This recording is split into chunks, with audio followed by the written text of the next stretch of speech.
Hello student, good morning. आप सभी का एक बार फिर से ऑनलाइन क्लासेज में स्वागत है। हम उपसंयोगिकों के बारे में अध्ययन कर रहे हैं।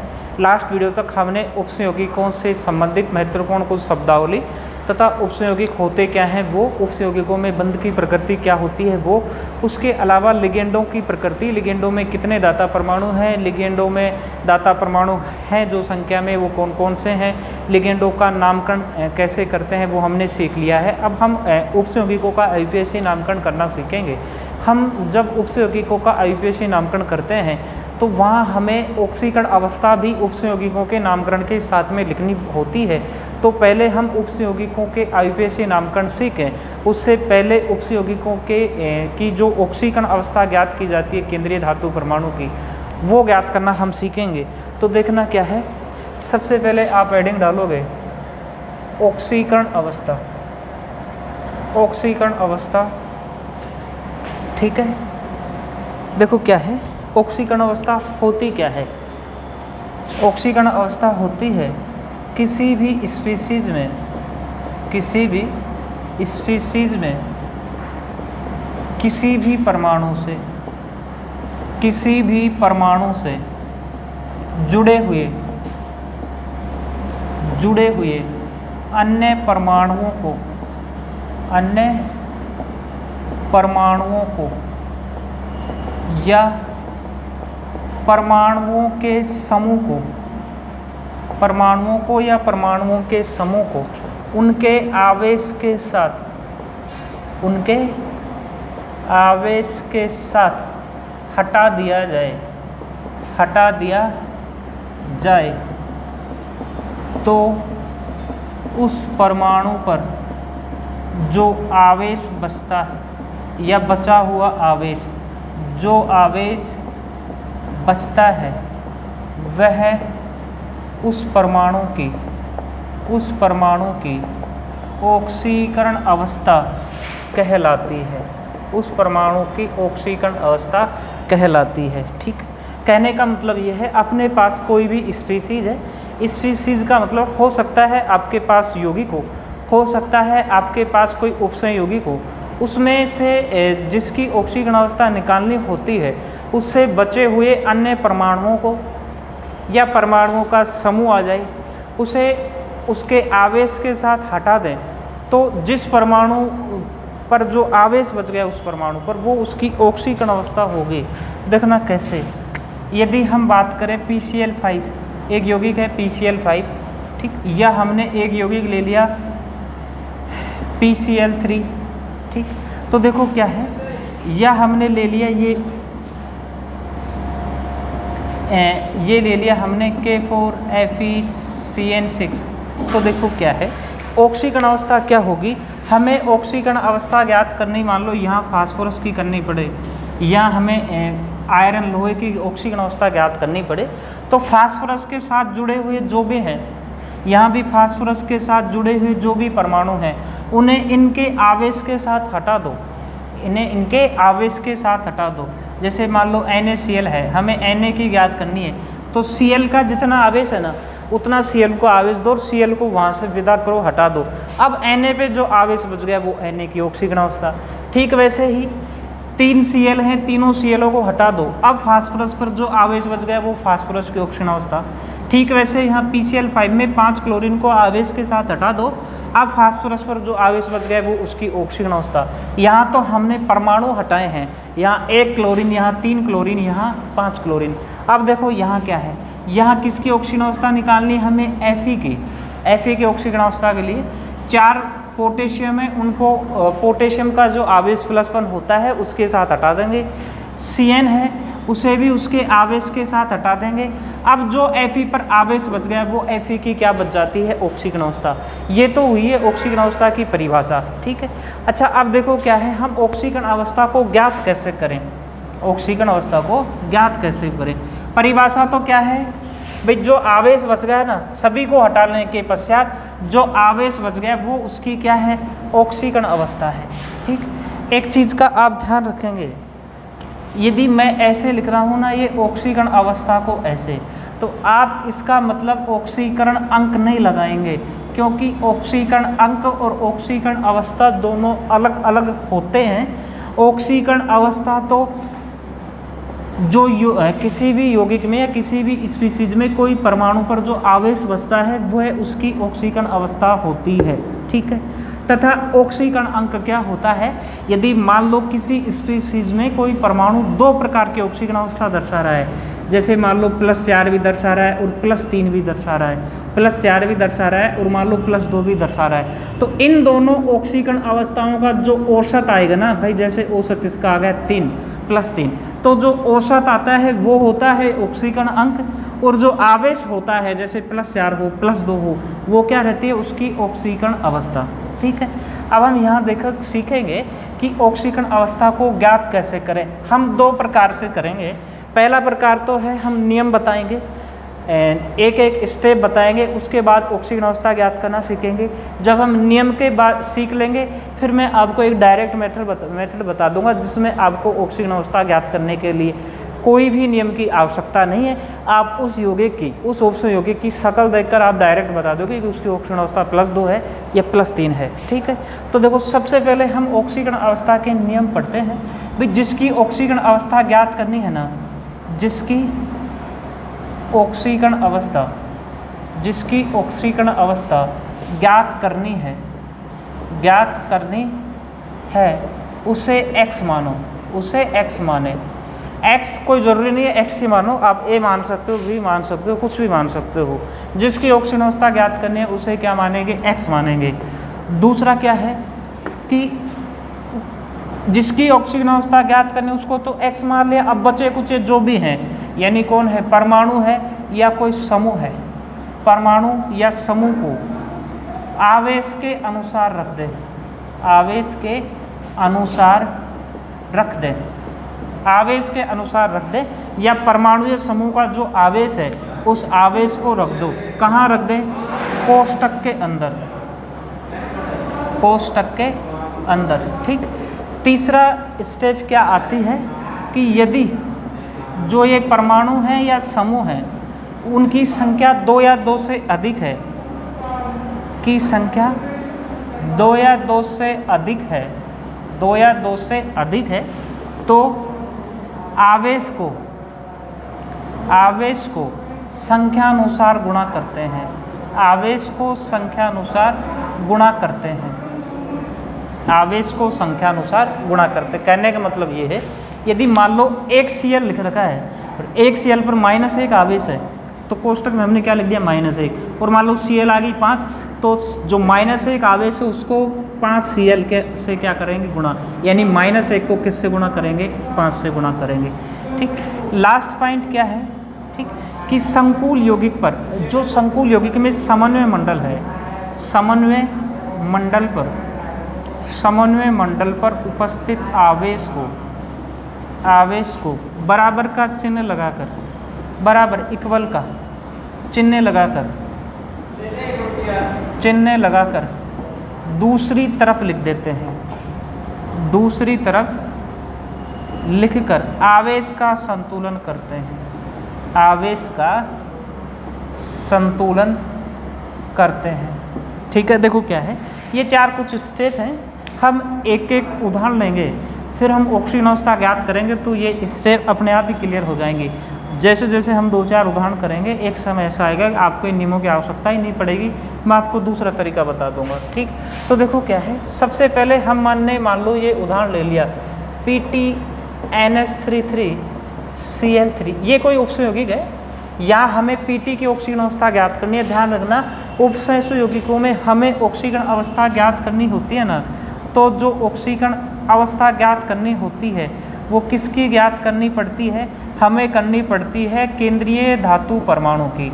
किसकी ज्ञात करनी पड़ती है, केंद्रीय धातु परमाणु की।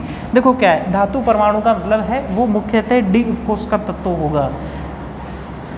एस उपकोष के धातु परमाणु भी, जैसे लिथियम आ जाए, सोडियम आ जाए, ये भी उपसंयुगिक बनाएंगे। एल्यूमिनियम भी बनाएगा, LiAlH4, लिथियम एल्यूमिनियम हाइड्राइड। उसके अलावा जो अपने जो धातु पीयूष कोश में आती हैं वो भी उपसंयोगिक बनाती हैं, लेकिन सामान्यतः मुख्य रूप से जो उपसंयोगिक बनाने का गुण पाया जाता है वो संक्रमण तत्वों में या डी उपकोष के तत्वों में पाया जाता है। तो हम ये कहेंगे कि उपसंयोगिकों में सामान्यतः जो ऑक्सीजन अवस्था ज्ञात की जाएगी वो किसकी ज्ञात की जाएगी? केंद्रीय धातु परमाणु की। ठीक, अच्छा अब देखो क्या है, धातु है ना जो मुख्यतः इलेक्ट्रॉन त्याग सकती है। क्या कर सकती है? इलेक्ट्रॉन त्याग सकती है। धातु के पास इलेक्ट्रॉन त्यागने का गुण पाया जाता है, इसलिए धातु इलेक्ट्रॉन त्याग देगी, यानी माइनस आवेश को त्याग देगी, तो खुद पर क्या बचेगा? धनावेश। कौन सा आवेश बचेगा? धनावेश। तो क्या हम ये कह दें कि केंद्रीय धातु परमाणु पर कौन सा आवेश बच रहा है? धनावेश। तो हम ये कह सकते हैं ना कि ऑक्सीकरण अवस्था जो सामान्यतः आएगी, प्राय कहाँ आएगी? वो धनात्मक आएगी। ऑक्सीकरण अवस्था सामान्यतः आएगी, वो क्या आएगी? धनात्मक आएगी। उपसंयोगिकों में सामान्यतः ऑक्सीकरण अवस्था क्या आएगी? धनात्मक आएगी। ठीक, अच्छा देखो क्या है, हम स्टेप से करते हैं। पहले सबसे पहले क्या है, जिसकी ऑक्सीकरण अवस्था ज्ञात करनी है ना भाई, पीटी यहाँ केंद्रीय धातु परमाणु है प्लेटिनम, इसकी ऑक्सीकरण अवस्था ज्ञात करनी है, तो पीटी को हम क्या मान लेंगे? एक्स। जरूरी नहीं है एक्स माने, आपकी इच्छा है, आप जो भी मान सकते हैं।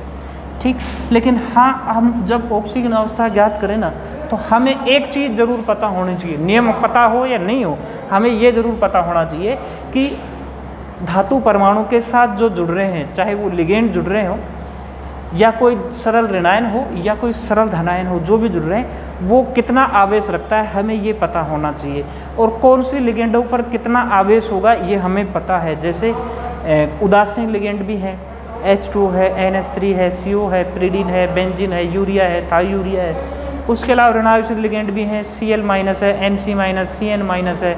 उसके अलावा भी OH- है, H- है, सल्फेटो, कार्बोनेटो, बहुत सारे ऋणावेशित लिगेंड हमने लास्ट वीडियो में पढ़ी हैं। ठीक, उसके अलावा यहाँ सरल धनायन आएगा ना, यहाँ जो सरल धनायन S ब्लॉक का आएगा, आप ध्यान रखना, यदि पहला वर्ग का तत्व आता है ना, ठीक है, जैसे लिथियम आ जाए, पोटेशियम आ जाए, सोडियम आ जाए, तो हमें वहाँ पहले वर्ग के तत्वों पर +1 आवेश मानना है, और दूसरा वर्ग का आ गया, दूसरे वर्ग का आ गया, जैसे कैल्शियम आ जाए, मैग्नीशियम आ जाए, तो वहाँ कैल्शियम मैग्नीशियम पर हमें +2 आवेश मानना है। और यहाँ कोई आएगा तो सरल ऋणायन आएगा, हम देख लेंगे, जैसे SO4 है -2 है, ClO4 पर क्लोरेट है तो -1 आवेश, Cl है क्लोराइड है तो -1 आवेश, NO3 आ गया उधर समन्वय मंडल के बाहर जहाँ सरल ऋणायन रहता है, तो NO3 आ जाए तो -1। इतना हमें ध्यान रखना है कि किस पर कितना आवेश माने, हमें ये ध्यान रखना है, बाकी ऑक्सीकरण अवस्था को हम आसानी से ज्ञात कर लेंगे। NH3 देखो क्या है, X माना, NH3 को किस में लिखेंगे? कोष्टक के अंदर NH3 पर जो आवेश है उसे लिखते हैं। NH3 होता है उदासीन, बीच में प्लस का चिन्ह लगा दिया, उदासीन है, संख्या कितनी है? 3, फिर प्लस का चिन्ह लगाकर अब कोष्टक में Cl पर जो आवेश है वो लिखेंगे। Cl रहता है ऋणावेशित लिगेंड और आवेश रहता है -1। कितने Cl हैं? 3 से गुणा कर दिया। अब बराबर का चिन्ह लगाकर यहाँ जो आवेश होता है, देखो समन्वय मंडल पर उपस्थित आवेश को लिखते हैं। यहाँ आवेश कुछ भी नहीं है, 0 है। अब इस समीकरण को हल कर लो, x ये 0 हो गया, ये क्या रह गया? -3 बराबर 0, 3 उधर गया तो x बराबर क्या आ गया? +3। इसका मतलब यहाँ जो प्लेटिनम की ऑक्सीकरण अवस्था है ना वो कितनी है? +3 है। कितनी है? +3 है। हाँ, एक बात और ध्यान रखेंगे कि जो ऑक्सीकरण अवस्था है ना उसे हम लिखते हैं रोमन अक्षरों में। किस में लिखते हैं? रोमन अक्षरों में। जैसे ये फर्स्ट हो जाए, ये सेकंड हो जाए, तो देखो कैसे लिखेंगे? Pt, और आवेश कितना है? ऑक्सीकरण अवस्था कितनी है? 3 है। अब देखो क्या है, Pt पर जो आवेश है वो +3 है और ऑक्सीकरण अवस्था भी क्या है? +3 ही है। हमने क्या किया? Cl- पर जो आवेश था उसको हटा दिया, NH3 पे जो आवेश था उसको हटा दिया, अब Pt पे आवेश बच रहा है +3। ये तो हम परिभाषा कर रहे थे कि किसी भी यौगिक में, ये यौगिक है, किसी भी परमाणु से, जैसे Pt से जुड़े हुए अन्य परमाणुओं को, NH3 और Cl3 को उसके आवेश के साथ हटा दिया। अब Pt पर जो आवेश बचा है +3, वो Pt की क्या है? ऑक्सीकरण अवस्था है। ठीक है, हम एक उदाहरण और करते हैं, देखना।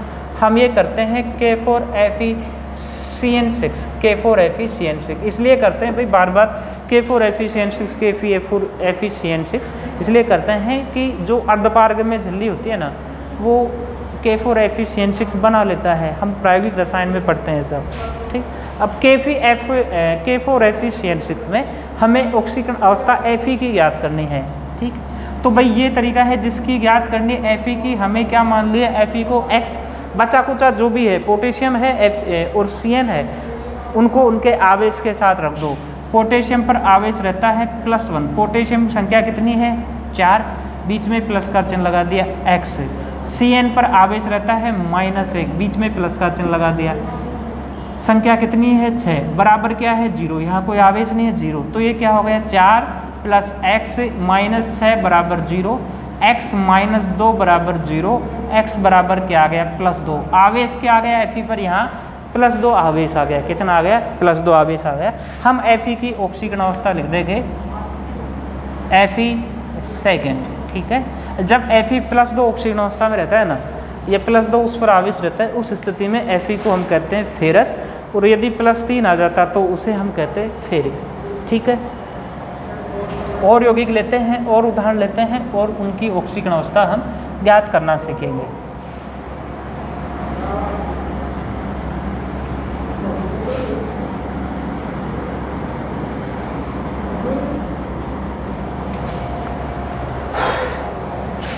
देखना, एक तो ये है CO H2O6 Cl3, एक हमने ले लिया ये Na3CO NO2 6। यहाँ हमें CO की ज्ञात करनी है दोनों में, तो देखो कैसे ज्ञात करेंगे। जिसकी ज्ञात करनी है उसे मानेंगे x, फिर प्लस का चिन्ह, कोष्टक के बाहर यहाँ कितनी है 6, HO2 उदासीन लिगेंड है एक्वा, प्लस Cl पर आवेश कितना है -1, कितना है 3, बराबर यहाँ आवेश कितना दिख रहा है, सामान्य मंडल पर कोई आवेश नहीं है तो कितना है 0, तो ये x -3 बराबर 0, x बराबर कितना आ गया +3। इसका मतलब CO की ऑक्सीकरण अवस्था क्या है +3 है यहाँ कोबाल्ट की, ठीक। यहाँ हम फिर CO की ज्ञात करेंगे, तो जिसकी ज्ञात करनी है उसकी x। Na सोडियम प्लस पहले वर्ग में आता है, ध्यान रखना जो पहला वर्ग है ना उस पर रहता है +1 आवेश, और जो दूसरा वर्ग है, आवर्त सारणी की बात करते हैं, दूसरा वर्ग है उस पर कौन सा आवेश रहता है +2। ऐसा इसलिए रहता है कि पहले वर्ग के संयोजी कोश में 1 इलेक्ट्रॉन है जिसे त्याग करके वो +1, और दूसरे वर्ग के संयोजी कोश में 2 इलेक्ट्रॉन है जिसे त्याग करके वो सभी तत्व जो दूसरे वर्ग में आ रहे हैं वो +2 ऑक्सीजन अवस्था दर्शाते हैं, ठीक है। तो देखो CO को मान लिया हमने x, उसके बाद में Na पर आवेश पहला वर्ग का है सोडियम, आवेश कितना रहता है सोडियम पे +1, संख्या कितनी है सोडियम की 3 प्लस, ठीक है। यहाँ NO2 उदासीन लिगेंड है, NO2 उदासीन नहीं है, सॉरी, जब हमने NO2 लिगेंड पढ़ा था ना तो NO2 को हमने उभयदंतुक में पढ़ा था, NO2 को Cn को इनको हमने उभयदंतुक लिगेंडों में पढ़ा था। वहाँ हमने देखा था कि NO2 पर -1 आवेश रहता है, कितना आवेश रहता है -1, NO2 पे कितना आवेश मानेंगे -1, संख्या कितनी है 6, बराबर जो सामान्य मंडल है ना, अब इस पर आवेश 0 है तो हमने क्या रख दिया 0, तो क्या आ जाएगी ऑक्सीजन अवस्था, ये तो हो गया 3 प्लस x को x, ये क्या हो गया -6 बराबर 0, तो माइनस का 6 है प्लस का 3 है, इसका मतलब x के साथ क्या बच गया -3 बराबर 0, 3 दूसरी तरफ चला जाएगा तो x बराबर क्या हो गया +3। इसका मतलब CO की यहाँ भी ऑक्सीकरण अवस्था क्या आ रही है +3 ही आ रही है, ठीक है, ये हो गया। और इसके अलावा हम और उदाहरण लेते हैं, देखना क्या है। अभी तो हमने जो ये 3-4 उदाहरण लिए हैं जिनमें हमने ऐसे यौगिक लिए हैं जानबूझकर कि जिनमें सामान्य मंडल पर कोई आवेश नहीं है, न तो माइनस आवेश था न ही धनावेश था। अब हम ऐसा लेते हैं जिन पर या तो माइनस आवेश हो या क्या हो धनावेश हो। देखो क्या है, हमने एक उदाहरण ले लिया FeCN6 है 4- और यहाँ हमें ज्ञात करनी है ऑक्सीकरण अवस्था Fe की। Fe के लिए जिसकी ज्ञात करनी है उसे क्या मानेंगे x, बीच में क्या लगाएंगे प्लस का चिन्ह, और Cn पर आवेश कितना रहता है -1। साइनाइड Cn- एक दंतुक लिगेंड है, साइनाइड जो आयन होता है Cn- लिगेंड के रूप में जब इसे कहते हैं तो इसका नाम हो जाता है साइनो, ठीक है। कितने हैं संख्या में 6। अब बराबर का चिन्ह लगाएंगे और बराबर का चिन्ह लगाकर हम लिखते हैं जो सामान्य मंडल पर आवेश है, वो सामान्य मंडल पर यहाँ आवेश कितना है -4। तो देखो x -6 बराबर -4, x बराबर -6 इस तरफ आएंगे तो ये किसके हो गए, प्लस के 6, प्लस के 6 हैं, माइनस के 4 हैं, तो ये आ जाएगा प्लस के 2। कितना आ गया, प्लस के 2। इसका मतलब यहाँ Fe पर आवेश कितना है, +2, और वही Fe की क्या है, ऑक्सीकरण अवस्था है। Fe पर आवेश +2, इसका मतलब यहाँ भी कौन सा आयन है, फेरस आयन है। ठीक है, हो गए। 1-2 उदाहरण और करते हैं, देखना क्या है।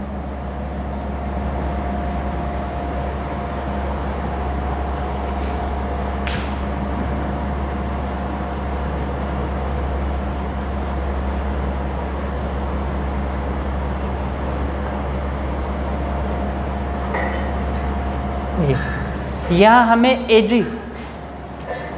की ऑक्सीकरण अवस्था ज्ञात करनी है सिल्वर की। तो देखो कैसे, जिसकी ज्ञात करनी है ना उसे x मानेंगे। क्या मानेंगे, x मानेंगे। ठीक, पोटेशियम पहले वर्ग का है तो कितना आवेश है, +1 प्लस x। ठीक है, Cn ऋणावेशित लिगेंड होता है, कितना आवेश है, -1, कितना है संख्या में 3, प्लस H2 उदासीन है तो 0 आवेश संख्या में कितने, 3, बराबर क्या आ गया, 0। यहाँ आवेश है उसको रख दिया 0, तो ये कितना आ गया, 1 प्लस x, ये किसका आ गया, -3 बराबर 0। तो देखो x -2 बराबर 0, x बराबर क्या आ गया, +2।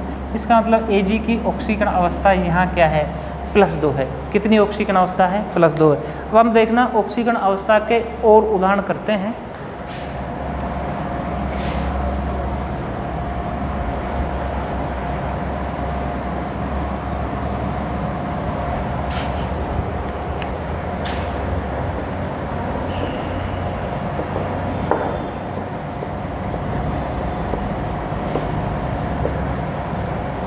माइनस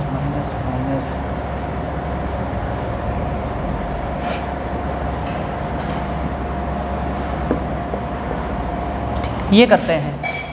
तो देखो क्या है, अब देखो क्या है, हम कोई नियम नहीं लगाएंगे, मैं आपको डायरेक्ट तरीका बताता हूँ। वो क्या है, इसमें ही बताता हूँ।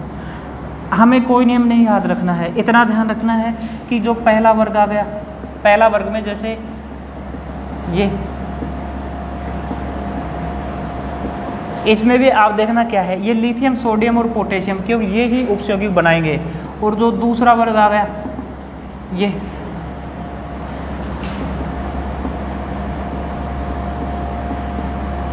इनमें भी केवल कैल्शियम, मैग्नीशियम आप 2 ही ध्यान रखेंगे। इन पर आवेश आपको मानना है +2, इन पे मानना है +1।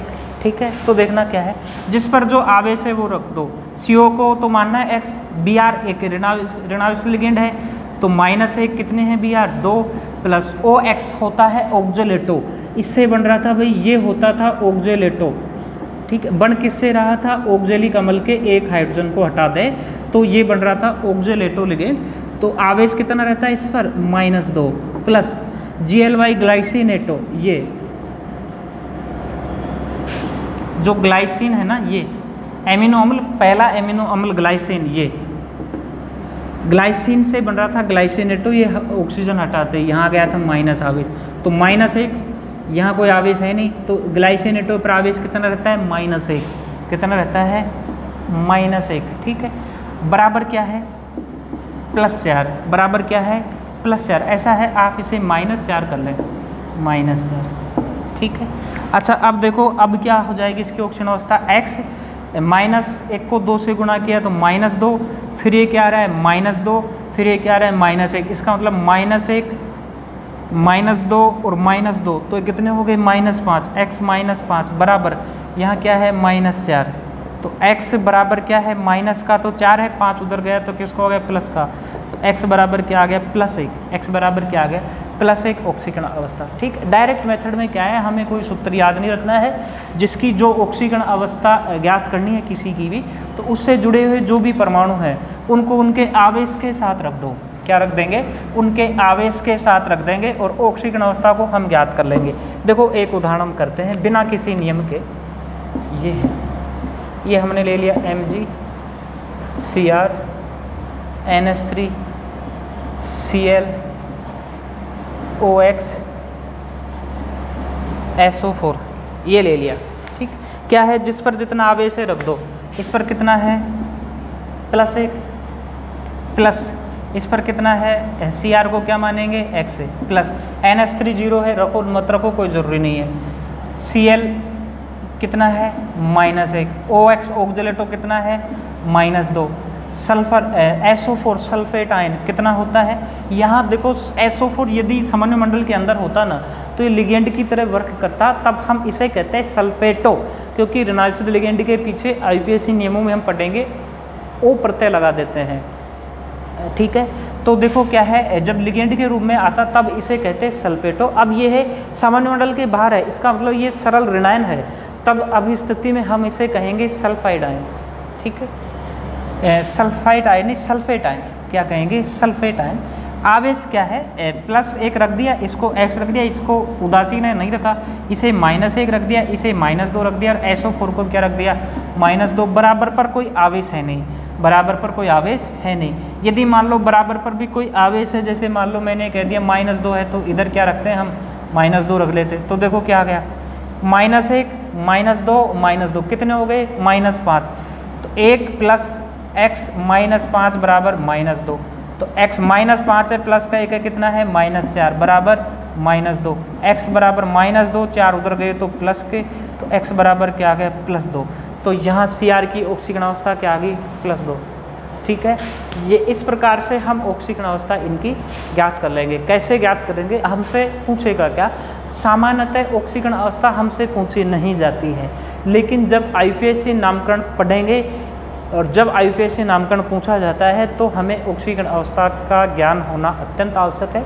उसके अलावा हमें किसी भी संकुल यौगिक का नाम दे दे और नाम से जब हमसे सूत्र पूछता है, सूत्र बनवाता है, उस स्थिति में भी हमें ऑक्सीकरण अवस्था का ज्ञान होना अत्यंत आवश्यक है।